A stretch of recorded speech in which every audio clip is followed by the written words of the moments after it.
কি হয়েছে ভাই? আর বলিস না, বিদ্যুৎ অফিসে গেছিলাম, মিটার চেঞ্জ করতে হবে। আধা ঘন্টা ছিলাম, মোটামুটি ওয়েট করছি, কেউ আসে নাই। আমারও এরকম একটা পরিস্থিতিতে পড়তে হয়েছিল, ওয়াসা অফিসে গিয়েছিলাম, সেম ভোগান্তি।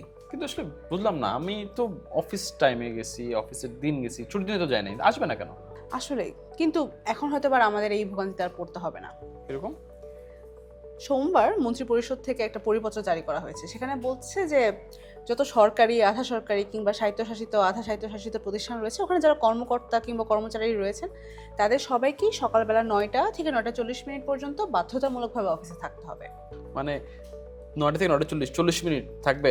আমি কি চাকরি করবো রে ভাই? না না 40 মিনিট না, মানে এমন অনেক সময় হয় না যে অফিসে আসার আগেই কর্মকর্তারা বিভিন্ন সিম্পোজিয়াম, সেমিনার কিংবা ওয়ার্কশপ বা প্রশিক্ষণে যাচ্ছেন, কিংবা অন্য কোনো অফিসিয়াল কিংবা ব্যক্তিগত কাজে ব্যস্ত আছে। তো পরিপত্রে বলা আছে যে এমন করলে আর হবে না, আগে অফিসে আসতে হবে 9টা বাজে, 40 মিনিট অফিসে বাধ্যতামূলক থাকতে হবে, তারপরে গিয়ে অন্য যত কাজ। আচ্ছা, এবার বুঝছি, কিন্তু সবার জন্য কি নিয়ম? না, কিছু কিছু ক্ষেত্রে বাধ্যতামূলক করা হয়নি, যেমন বলা হয়েছে বিভিন্ন শিক্ষা প্রতিষ্ঠানে যেসব শিক্ষক কিংবা অনুষদ সদস্য রয়েছেন যারা কোনো প্রশাসনিক দায়িত্বে নেই, তাদের জন্য এই নিয়ম বাধ্যতামূলক না। এছাড়াও জরুরি সেবায় যারা আছেন কিংবা মাঠ পর্যায়ে দায়িত্বরত আইন শৃঙ্খলা বাহিনী যারা আছেন, তাদের জন্য না। পরিপত্রে এরকম আরও বেশ কিছু ক্ষেত্রে এই নিয়ম শিথিল করার কথা বলা হয়েছে। না আসলে তো মানে টাইমলি অফিসে যাওয়া খুবই জরুরি, সরকারি অফিসে। প্রধানমন্ত্রীও দেখলাম যে প্রতিদিন 9টায় অফিসে যাচ্ছেন, শনিবার অফিস করতেছেন। হ্যাঁ, দেখেছি তো। আরে একটা মজার ঘটনা ঘটেছে, এই যে বুধবার সকালবেলা নারায়ণগঞ্জের কোনো একটা ভূমি অফিসে গিয়েছিলেন ভূমি প্রতিমন্ত্রী সারপ্রাইজ ভিজিটে।